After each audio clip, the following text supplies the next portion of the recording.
Barakatah Yahweh, Barakatah Yahawashi, Bahasham, Barakahakwadash, Barakatum.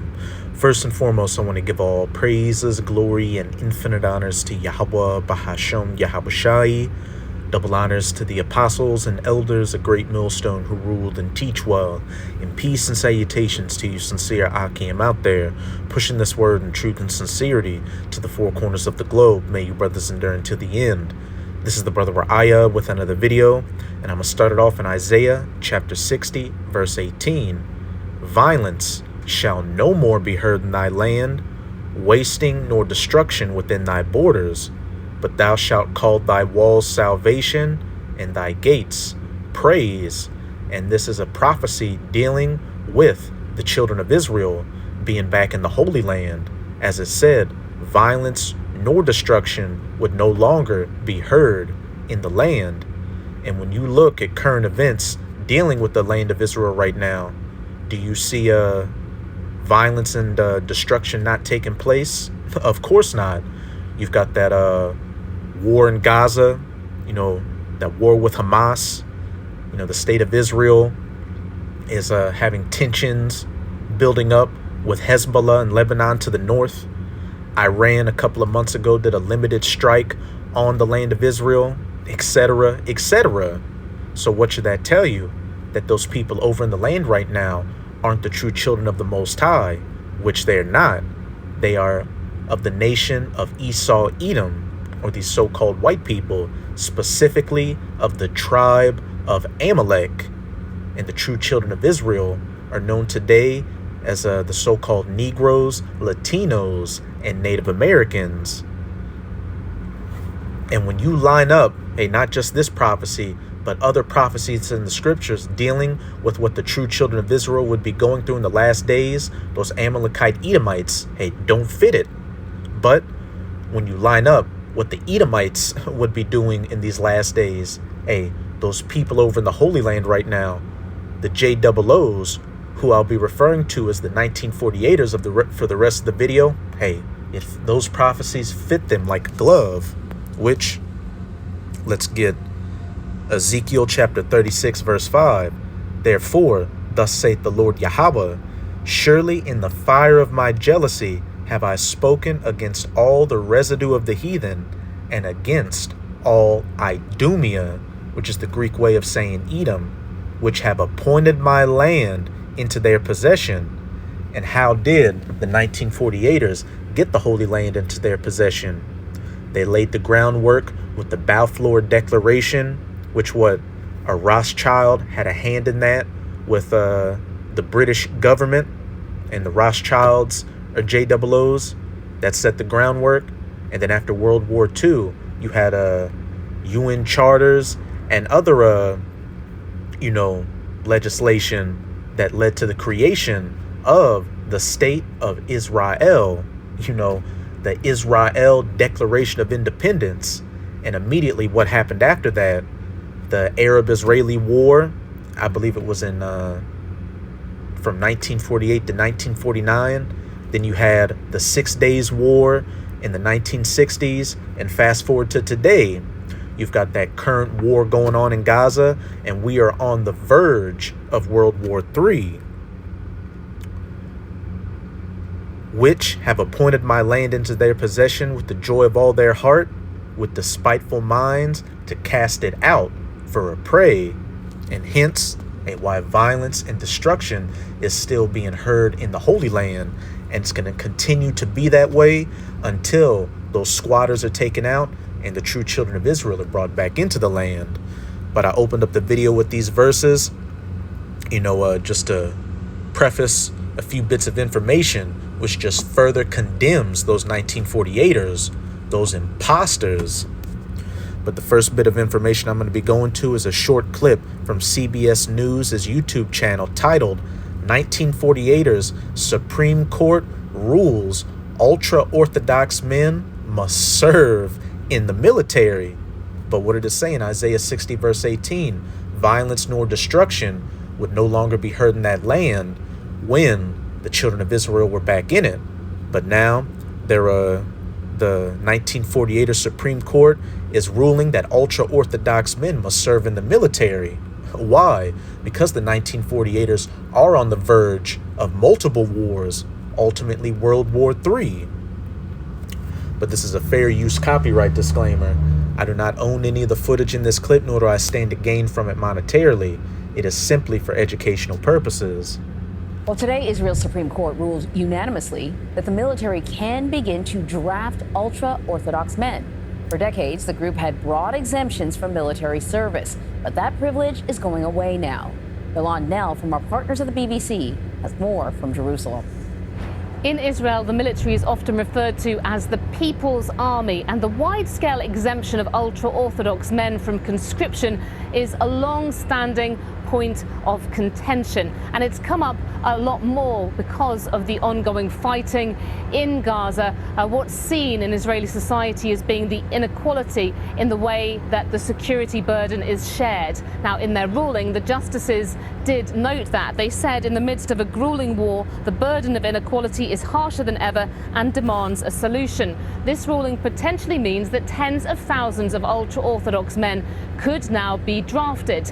And it's also got implications for the yeshivas where they study, because the court also ruled that they should not continue to get public funding if their students do not respond to the draft. And this will cause political shockwaves in Israel, because you have the governing coalition relying on the support of ultra-Orthodox Jewish parties. Hey, that's it with that clip.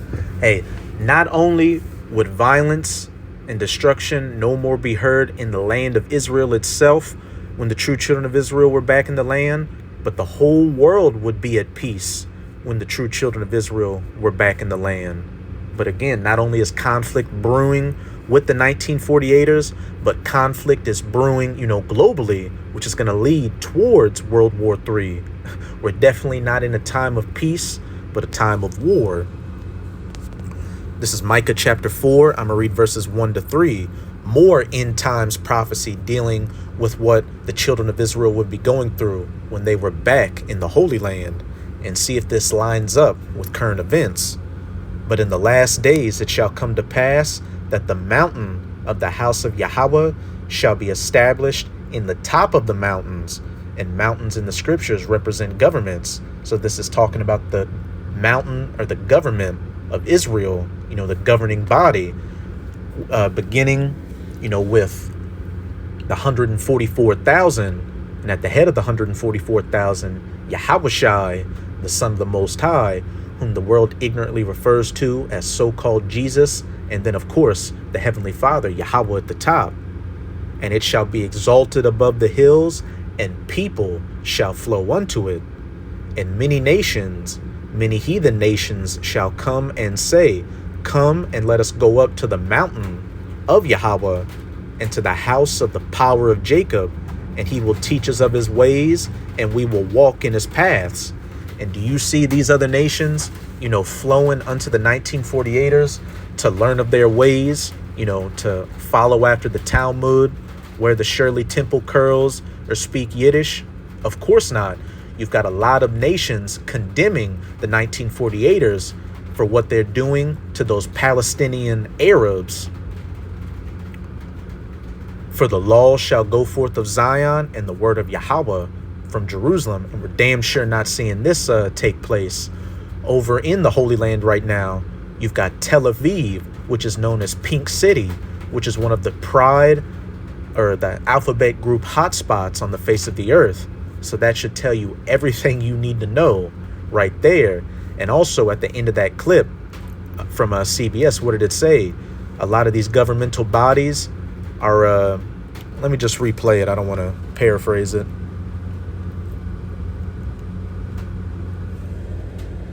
Where they study, because the court also ruled that they should not continue to get public funding if their students do not respond to the draft. And this will cause political shockwaves in Israel, because you have the governing coalition relying on the support of ultra-Orthodox Jewish parties.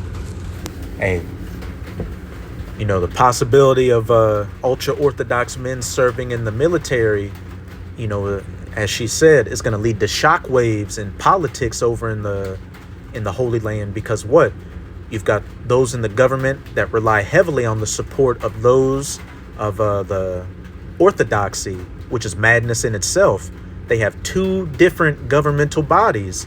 You've got a parliament and a Supreme Court in so-called democracy, and then you've got those that are so-called religious or so-called orthodox. When the true children of Israel are back in the land, there will be only one governmental body, and the laws of it will be the laws, statutes, and commandments of the scriptures, from the Torah, as it said. For the law shall go forth of Zion, and the word of Yahweh from Jerusalem. Verse 3, and he shall judge among many people, and rebuke strong nations afar off, and they shall beat their swords into plowshares, listen closely, and their spears into pruning hooks. Nation shall not lift up a sword against nation, neither shall they learn war anymore. Point blank, period. Like I just said earlier, when the true children of Israel were back in the Holy Land, and these nations would learn war no more. But again, they're talking about drafting so-called ultra-Orthodox men into the military. They're talking about a draft over in the U.S., a draft over in different European countries, and we're on the verge of World War III. Again, because Idumea has appointed the land into their possession, a bastard is dwelling in the land. As it says in Zechariah chapter 9, verse 6, and a bastard shall dwell in Ashdod, and I will cut off the pride of the Philistines. Point blank, period. And you can also read in the scriptures that when other nations were inhabiting the Holy Land, there wasn't peace, just like there's not peace today. And that's always been a telltale sign of things. But this is 2 Kings chapter 17. I'm going to start at verse, let me see.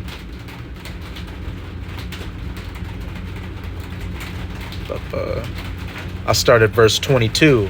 And this is dealing with the Northern Kingdom, which are known as the so-called Latinos and Native Americans today, being taken out of the Holy Land by the Assyrian Empire, by Shalmaneser V.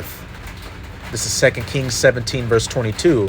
For the children of Israel walked in all the sins of Jeroboam, which he did, they departed not from them, until Yahweh removed Israel out of his sight, as he had said by all his servants the prophets.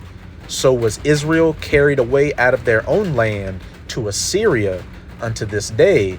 And when you go to the curses of Deuteronomy 28, it said that for the transgressions of the children of Israel against the laws of the Most High, we will be scattered from one end of the earth unto the other. And hey, that did not happen with those 1948ers. They did not have chains and fetters of iron put on them and brought, on cargo slave ships.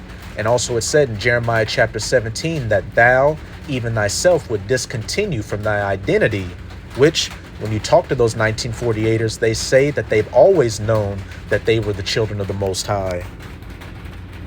Verse 24, and the king of Assyria brought men from Babylon and from Cuthath and from Ava and from Hamath and from Sepharvaim, and placed them in the cities of Samaria instead of the children of Israel.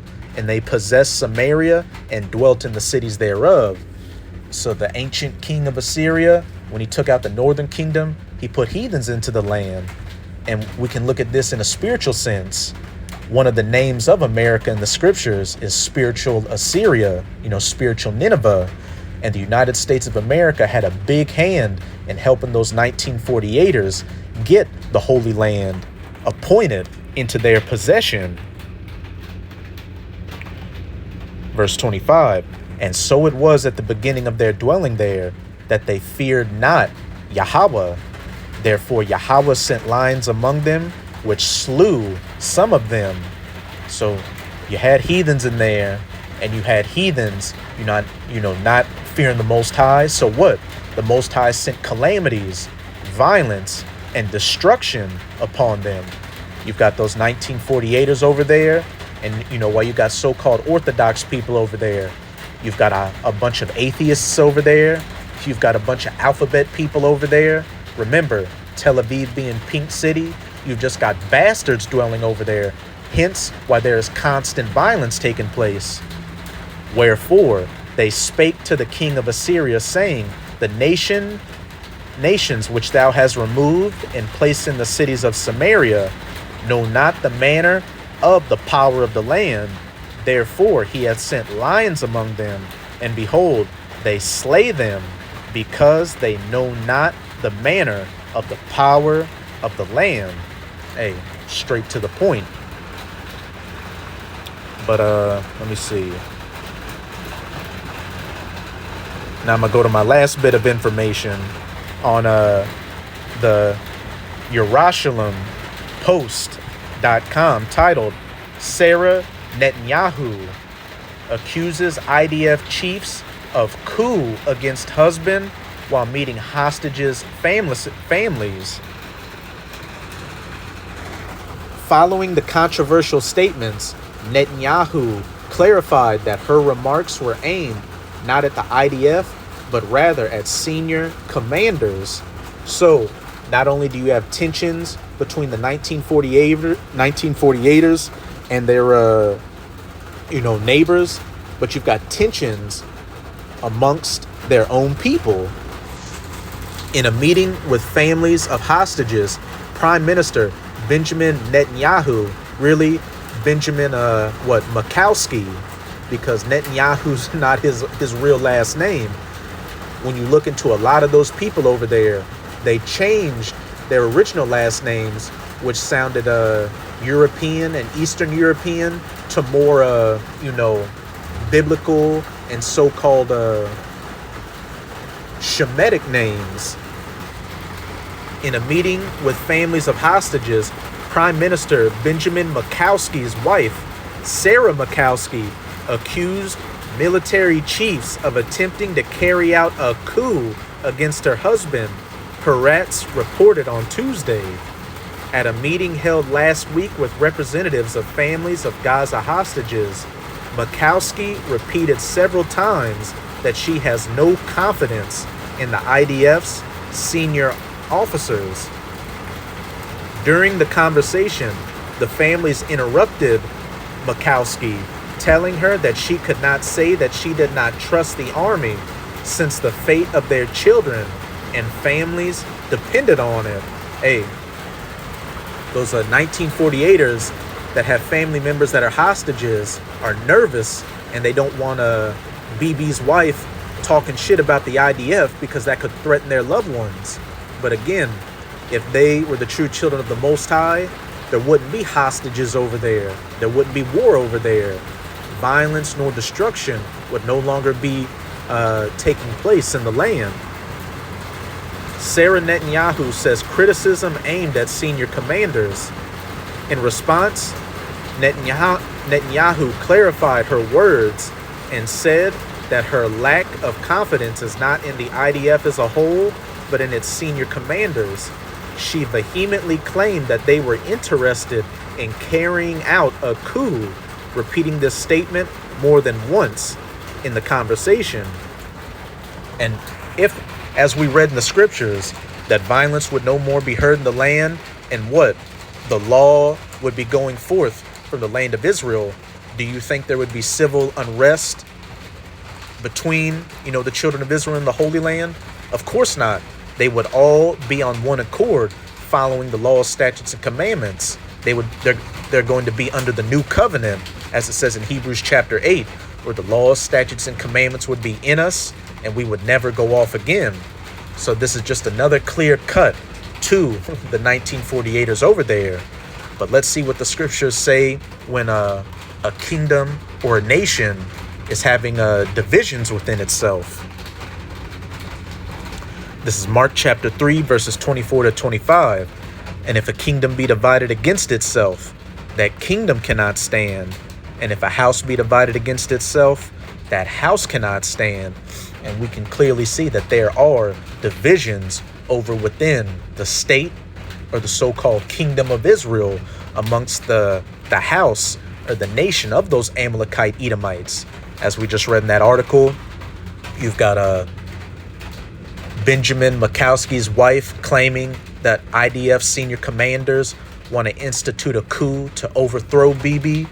You've got a friction between ultra-Orthodox JOOs and the government due to the Supreme Court ruling that now they can be drafted into the military.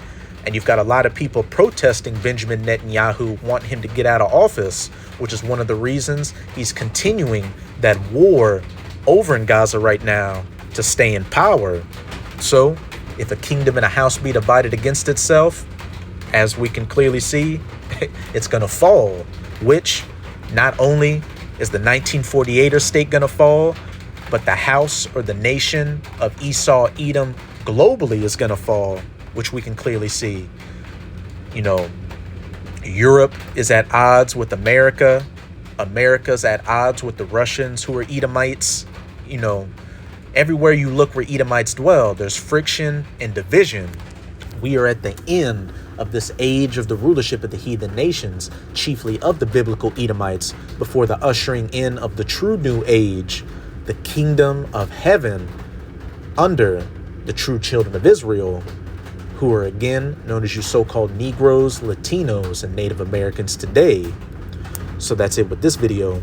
And with this video, I hope you sincere, Akim and Akwath were edified. Just keep strong. We are almost out of this final wicked captivity of the heathen nations, chiefly of the Edomites.